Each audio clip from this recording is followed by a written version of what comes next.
Welcome to this e-learning module, Whiteness, produced by the Department of Gender, Women, and Sexuality Studies at the University of Minnesota. This work is licensed under a Creative Commons, Attribution, Non-Commercial, Share Alike 4.0 International License. When you complete this module, you should be able to define whiteness, white supremacy, white privilege, normativity, white guilt, and racial formation. You will learn what whiteness is, how white supremacy and white privilege persist in the U.S., and how this normative ideology has shaped life chances for all subjects. This module explores the politics of whiteness, paying specific attention to the structure of white supremacy and the effects of white privilege in everyday life. The study of whiteness does not celebrate or denigrate white people, but rather engages the politics of whiteness in a broader field of power. The study of whiteness is an essential component of gender, women, and sexuality studies, especially as it enriches feminist critique of dominance, privilege, and oppression. You may be asking, what is whiteness? This is precisely the starting point of whiteness studies. How is whiteness racialized, and what does it mean to be white? Why is it so difficult to think about or name whiteness? Where is whiteness? What is the relationship of whiteness to other racial phenomena? According to media studies scholar Richard Dyer, whiteness is the most difficult racial concept to grasp because it has been normalized as the dominant, if not definitive, corporeality.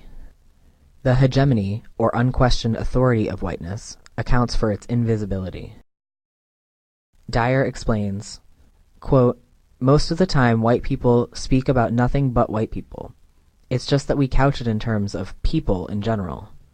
Research into books, museums, the press, advertising, films, television, software, repeatedly shows that in Western representation, whites are overwhelmingly and disproportionately predominant, have the central and elaborated roles, and above all are placed as the norm, the ordinary, the standard. Whites are everywhere in representation." End quote. To the best of your ability, fill in at least 5 words, characteristics, or phrases that define whiteness as a racial category. Type your answer in the box below. How did you do? Were you at a loss? Perhaps you found yourself tabulating various ethnicities, Irish, Polish, Italian, foods, such as hamburgers, Wisconsin cheddar, apple pie, cultural figures, Martha Stewart, or media, Friends, Seinfeld, Frasier, Leave It to Beaver. We don't typically try to define whiteness because of its privileged status. And because of its cachet, white people don't have to spend much time thinking about what it means to be white in the same way that a person of color must think about race. If we had to provide a definition of whiteness, we could say that whiteness is a racial discourse unique in its ability to erase itself by making other racial demarcations hypervisible. The parameters of whiteness are shored up by the categories of racial difference that surround it. Its power is consolidated by the systematic disparities that attend to those differences. White supremacy is the system of power that accounts for the ascendancy of whiteness.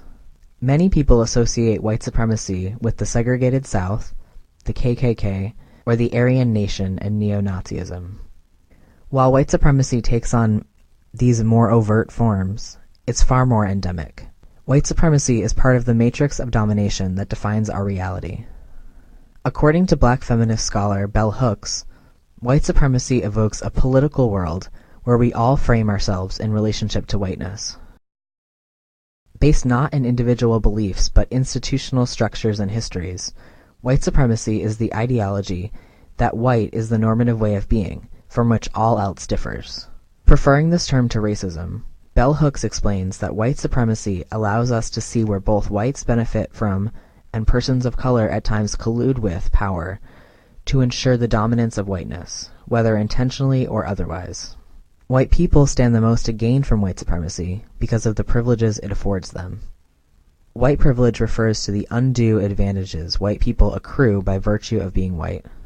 The anti-racist white feminist scholar Peggy McIntosh writes that, quote, "White privilege is like a weightless knapsack of special provisions, maps, passports, code books, visas, clothes, tools, and blank checks." End quote.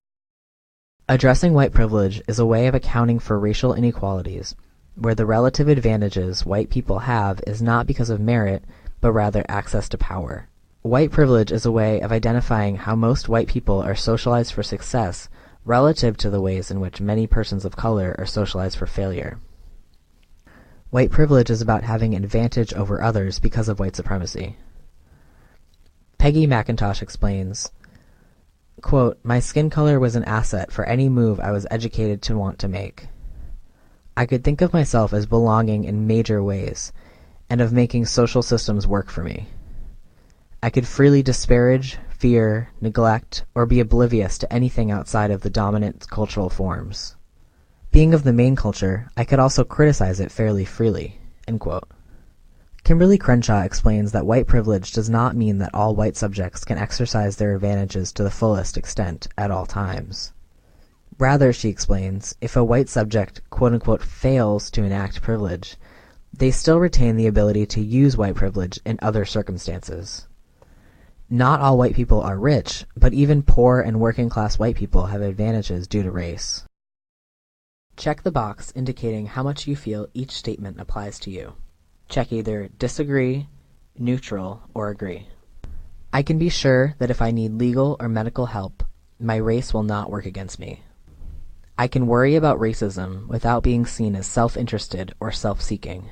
I can easily buy posters, postcards, picture books, greeting cards, dolls, toys, and children's magazines featuring people of my race.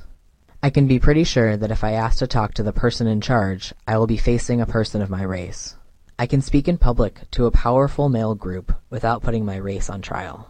Whether I use checks, credit cards, or cash, I can count on my skin color not to work against the appearance of financial reliability.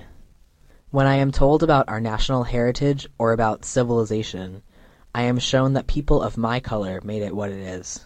I can avoid spending time with people whom I was trained to mistrust, and who have learned to mistrust my kind or me.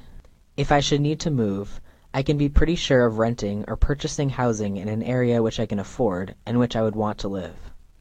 I can, if I wish, arrange to be in the company of people of my race most of the time. Whiteness is a racial category that intersects with other identities, while white supremacy is a form of dominance that interlinks with other forms of power. It must be approached intersectionally. Intersectionality, taken up in depth by another module in this series, is a feminist theory and methodology that looks at systems of power as interlocking and the identities they create as multiple. Intersectionality maintains that patriarchy coexists with other forms of dominance, including heterosexism, capitalism, colonialism, ableism, and yes, white supremacy. Therefore, whiteness is linked to such structures as male dominance, homophobia, classism, Western centrism, and neurological and physical normativity. As is explored in the intersectionality module, these sites of power produce social norms that work in conjunction with one another. The closer one exists to normative ideals, the less one is seen as different, and the more likely it is for privileges to occur and aspects of one's identity to go unremarked. The further one is situated from normative ideals, the more likely it is for one to be seen as different, for oppression to occur, and for aspects of one's identity to become hyper-visible. While norms are contingent and vary throughout time and space, in the U.S., normativity is often linked to whiteness, heterosexuality, maleness, wealth, mental, physical, and neurological ability, citizenship, and affiliation with the global North or West. More specifically, it is a combination of these things that engenders privilege, for example, white, Western, heteromasculinity, or becomes grounds for discrimination, such as South Asian queerness. Gender, women, and sexuality studies, as well as feminist political movements outside of the academy, have historically excluded persons of color. In her landmark text, Feminist Theory, From Margin to Center, Bell Hooks observes that academic women's studies programs in the 1980s omitted discussions of racial difference between women for fear that such conversations would fracture feminist solidarity. This was a refusal to engage difference and the varying levels of privilege and oppression among marginalized populations. More insidiously, white feminist reluctance to engage their privilege became a refusal to relinquish the social power they shared with white men. In effect, women and women's oppression were equated with white women and white women's oppression, making the multiple jeopardies faced by women of color seem circumstantial and even contrary to feminist goals. Transnational feminists have also contributed to a critique of whiteness in gender studies. In Under Western Eyes, Third World feminist scholar Chandra Mohanty explores how white scholars recount the oppression of Third World women in an attempt to legitimate feminist claims of universal patriarchy, though rarely take into account the politics of their traveling to and quote-unquote speaking for women in the global South. These studies of practices such as veiling, sati, honor killings, and forced prostitution are an index of white women's authority, both in how they are accepted as authentic truth-telling narratives and how they serve to cement white women's place within the West as the custodians of the socially, economic, and politically disenfranchised. Why do you think that white women's opinions on whether or not Muslim women wear veils is problematic? The desire to pluralize a critique of gender, despite cultural differences, reflects a bourgeois liberal desire for a universal humanity devoid of political accountability.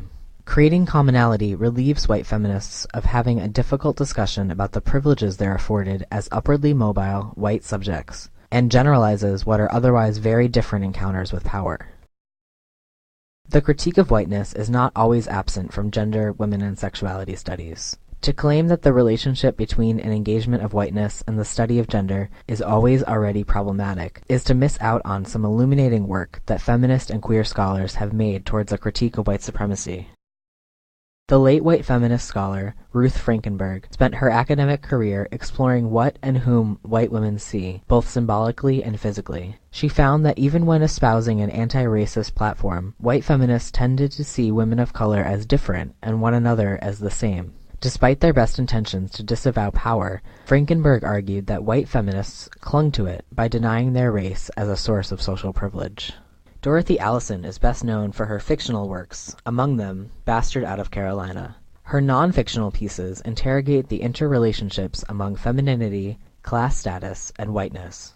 Allison complicates whiteness as a monolithic racial categorization that uniformly privileges white persons. As a poor, rural Southern lesbian, Allison saw little of the advantages other gender, class, and geographically conforming white subjects did. In fact, her class identity as quote-unquote white trash complicated her racial status as a properly white person, while her sexual identity as a lesbian made her an outsider to rural white community that espoused normative gender ideals.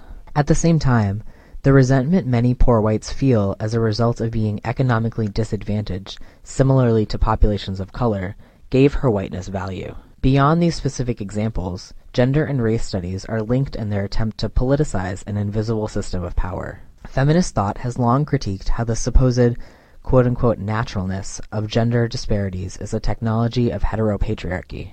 Similarly, critical race scholars acknowledge the denial of whiteness as a function of white supremacy. The gender studies classroom is also a politically charged space where the politics of white supremacy and privilege play out in illuminating ways. Many white students are reluctant to consider how they encode classroom space, how often they speak, with whom they engage, how and where they sit. Peggy McIntosh observes that white students do not see, or are not trained to see, their whiteness, and when confronted, they often feel frustrated. Bell Hooks explains, quote, "Often students' rage erupts because they believe that all ways of looking that highlight difference subvert the liberal belief in universal subjectivity. We are all just people, that they think will make racism disappear. They have a deep emotional investment in the myth of sameness, even as their actions reflect the primacy of whiteness as a sign informing who they are and how they think. Many of them are shocked that black people think critically about whiteness, because racist thinking perpetuates the fantasy that the other, who is subjugated, who is subhuman, lacks the ability to comprehend, to understand, to see the working of the powerful. Even though the majority of these students politically consider themselves liberals and anti-racist, they too unwittingly invest in the sense of whiteness as mystery." End quote. The classroom is a place where elements of white privilege are practiced by white students. For example, the denial of whiteness as a group identity, the exclusion and racial subjugation of quote-unquote othered knowledges, and the invisibility of whiteness as a mode of speaking and thinking. At the same time, radical educators find ways to critically encounter white supremacy and prove that the classroom is a space where multiple subjectivities persist and deserve consideration. Audre Lorde writes, "Guilt is not a response to anger. It is a response to one's own actions or lack of action. If it leads to change, then it can be useful, since it is then no longer guilt, but the beginning of knowledge. Yet all too often, guilt is just another name for impotence, for defensiveness destructive of communication. It becomes a device to protect ignorance and the continuation of things the way they are, the ultimate protection for changelessness." Have you ever heard someone say that they feel badly about the luck they have or the possessions they own? People usually feel remorse for their wealth and well-being when confronted with someone not so fortunate. White guilt is the individual or collective guilt white people feel in response to the racist treatment of people of color by the very system from which they benefit. Guilt is not a productive emotion and should not be misunderstood as a form of accountability. In their book, Racial Formations, sociologists Michael Omi and Howard Wynot seek to redefine race as neither biological fact, one is born, nor social illusion, race is a fiction that we can think ourselves out of. Their theory of racial formation maintains that race is a real social classification, or construction, that changes shape over time. Racial formation implies that racial categories are created and recreated through one another, in light of broader political conditions. According to Omi and Wynot, racial formation occurs on a macro level and on a micro level. Laws and institutions produce and control definitions of race, while individuals and communities also regulate race norms. The following are examples of how race in the United States was arbitrated in the interests of preserving white supremacy and protecting the interests of white subjects. Most importantly, these cases illustrate a point that many critical race scholars make, which is that, more than a racial category, whiteness is cast as property, a thing to be protected by law. The Naturalization Act of 1906 amended previous legislation to determine who could obtain U.S. citizenship. At the time, it held that free white persons and persons of African descent and nativity were eligible for citizenship. Such categorizations were deemed problematic, though, when Eastern European immigrants began to seek citizenship. As the immigrant population began to seemingly outnumber the settled, quote-unquote, white American population, discriminatory policies aimed at Southern and Eastern European immigrants began to take effect. Commonly held beliefs, slowly being backed by the pseudoscience of eugenics, maintain that Eastern Orthodox, Catholic, and Jewish immigrants were by nature unskilled, lazy, and unwilling to work.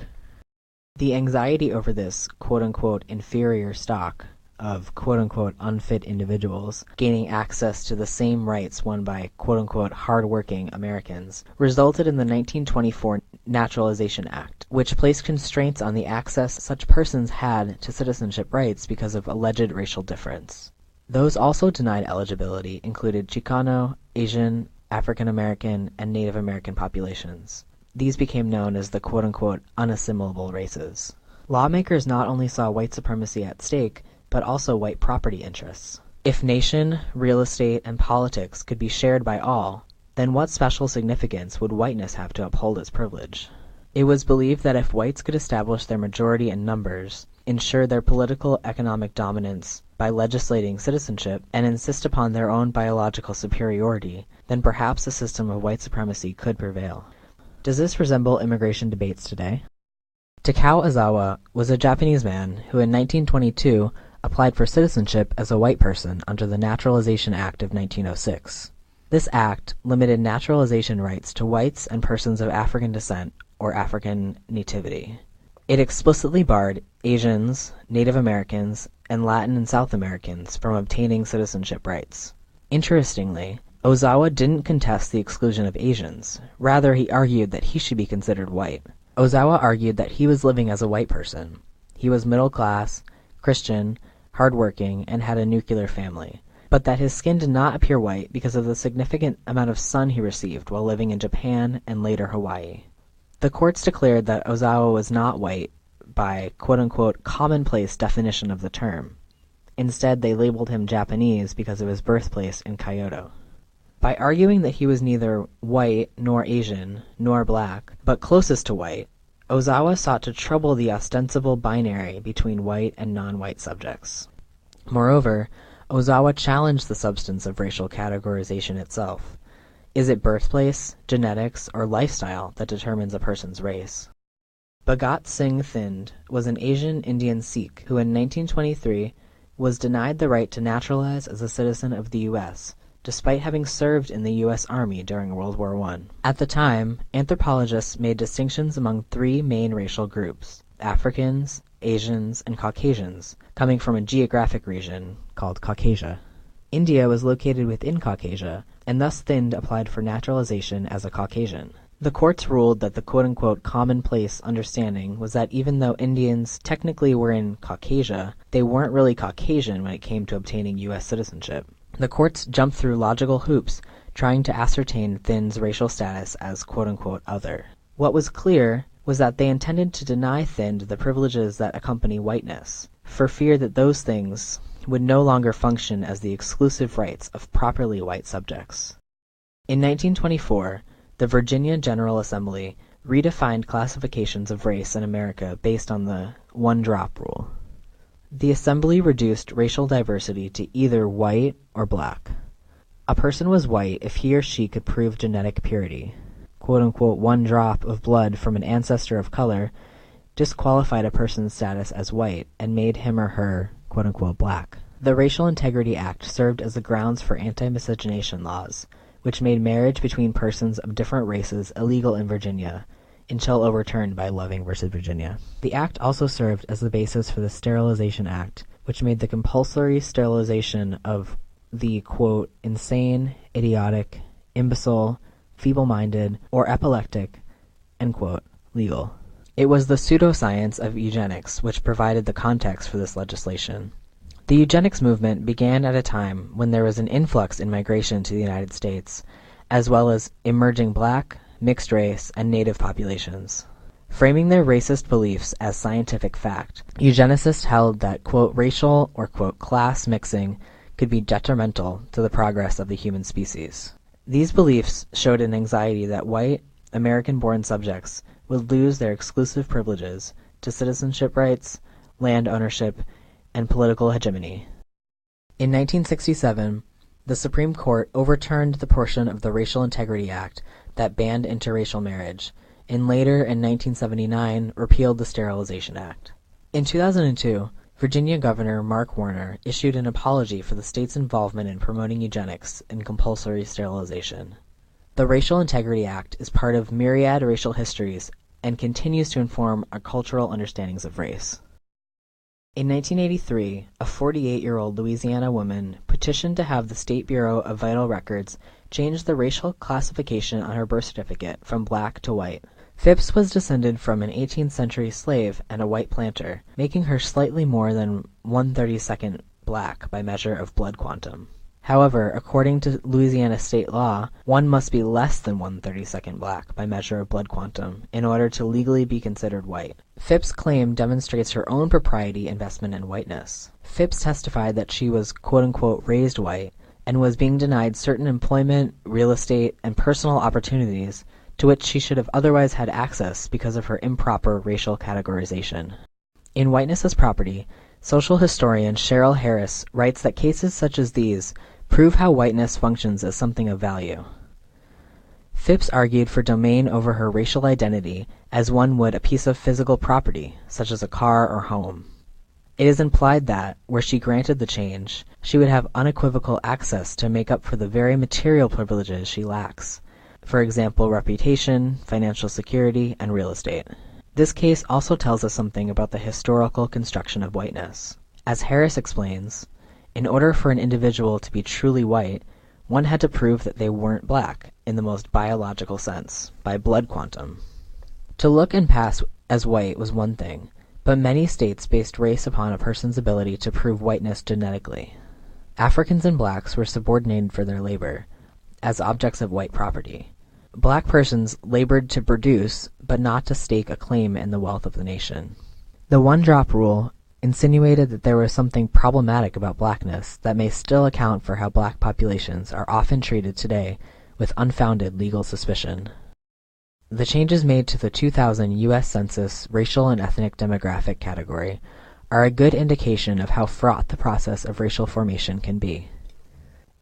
The 2000 U.S. Census expanded and redefined racial categories, in addition to allowing respondents to select more than one racial categorization.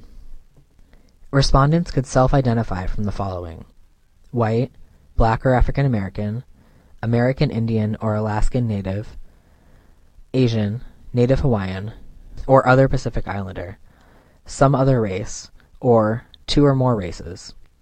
The last option provided multiple write-in responses, or a combination of checkboxes and write-in responses.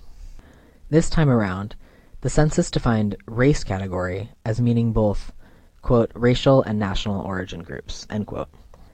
The range of choice seemingly indicates a change in U.S. racial consciousness, an index of, quote, how far we've come, end quote, in understanding and appreciating racial difference. However, many scholars argue that this is an illusion. The form's straightforward checkboxes cannot begin to represent complicated racial histories. Interestingly enough, a process of racial formation emerges between the 2000 and 2010 censuses. Whereas the former includes Middle Easterners under white, the latter regroups such populations as other Asian. No doubt the post-9/11 cultural climate had something to do with excluding such persons from the category of white. All examples demonstrate how race is a constant process of doing and undoing that often serves the interests of white privilege and hegemony. For many, multiculturalism is a positive term that suggests an effort to work past or beyond difference. According to the Oxford English Dictionary, multiculturalism is a body of thought that advocates the, quote, tolerance of group differences, equality among different racial and ethnic groups, and the right to self-determination for all. However, critics cite that multiculturalism ignores that a racial politics of difference persists no matter what. Multiculturalism does not offer a lens to speak through structural disparities and instead posits critiques of ongoing racial injustices as detrimental to democratic equality. Multiculturalism conveys tolerance, which critics like Wendy Brown argue leads to indifference, not accommodation. Tolerating another's differences does not necessarily mean redistributive justice will be served. Tolerance does not require that persons in power critique or relinquish their privilege, but rather respect that differences in lifestyle might exist. As such, the very structures that create and perpetuate inequalities are left intact, and it becomes the responsibility of the historically unaccepted or underrepresented to make up for disparities that are ultimately out of their control. As it is practiced, multiculturalism can also mean sharing in another's cultural traditions. Here again, lines of power and historical legacies of colonialism go ignored. The core of critical multiculturalism, to find ways to destabilize white supremacy, is desirable. It is not accomplished by denying the existence of power and inequality. Rather, white supremacy can be combated when we actively and continually critique the racial politics of any given situation, tackle our own privileges and/or oppressions, and think critically about what it means to live within uneven sociopolitical terrains. Here are the references for this module.